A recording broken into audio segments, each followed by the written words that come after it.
Hello friends, நம்ம ஊர் செம்மையான ஊர். வாங்க வீடியோக்குள்ளே போய் பார்க்கலாம். இன்றைக்கி வந்து நம்ம எங்கே போகிறோன்னா, சேலம் மாவட்டத்தில் இருக்க சங்ககிரி வழியாக போகும்போது கொஞ்சம் முன்னாடியே இருக்க ஒரு கோவிலுக்கு தான் போக போகிறோம்.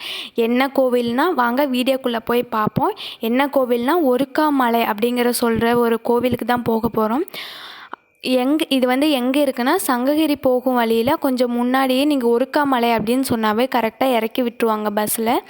இறங்கி நீங்கள் ஸ்ட்ரெயிட்டாக மண் ரோடு இருக்கும், அந்த ரோட்டு வழியாக போகும்போது ஒருக்காமலை அடிவாரத்தை நீங்கள் வந்து அடிவாரத்துக்கு போவீங்க. அங்கே போயிட்டு அங்கே வழி கேட்டு தான் நம்ம ஒருக்காமலைக்கு போக போகிறோம்.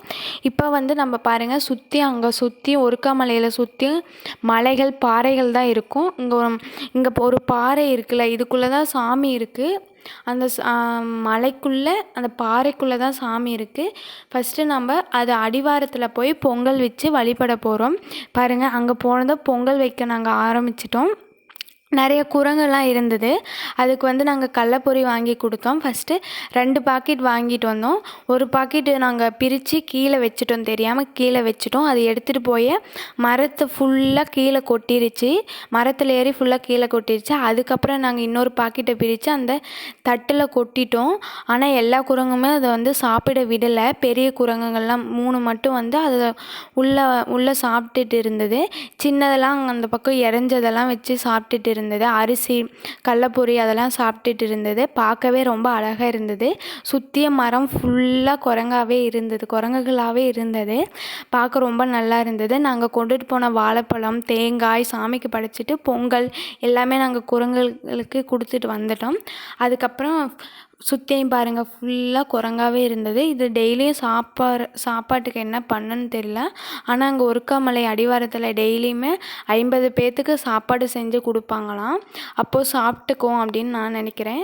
அதுக்கப்புறம் நாங்கள் பொங்கல் வச்சு முடிச்சுட்டு சாமியை வழிபட போனோம். பாருங்கள், அங்கே வெள்ளையாக ஒரு சாமி இருக்குல்ல, அது இந்த பக்கம் ஒரு சாமி, அந்த பக்கம் ஒரு வெள்ளையாக ஒரு சாமி இருக்குது. அது வந்து நம்ம வந்து கற்களாக செதுக்கி ஒரு உருவம் கொண்டு வரலை.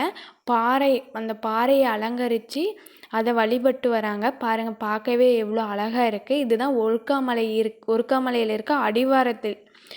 மேலே போக முடியாதீங்க, கீழேயே இருந்து சாமியை வழிபட்டு வருவாங்க. அதுக்கப்புறம் நாங்கள் சாமியை வழிபட்டுட்டு இங்கே பாருங்கள், அடிவாரத்தில் இப்படி தான் இருக்கும் கோவில். பாருங்கள், ஃபுல்லாக இந்த பக்கம் குரங்கு, பொங்கல் வைக்கிறது, முடி காணிக்கை கொடுக்கறது, இதுதான் கோவில். பாருங்கள், சிம்பிளாக தான் இருக்கும். மேலே தான் ஒருக்காமலை சுவாமி இருக்குது. இங்கேயும் கீழே அடிவாரத்தில் வழிபட்டுக்கலாம். அதுக்கப்புறம் நாங்கள் சாப்பிட போன இடத்துல பெருமாள் சுவாமியை வந்து ரொம்ப அழகாக அலங்கரித்து வச்சுட்டு இருந்தாங்க. சாப்பிட்டுட்டு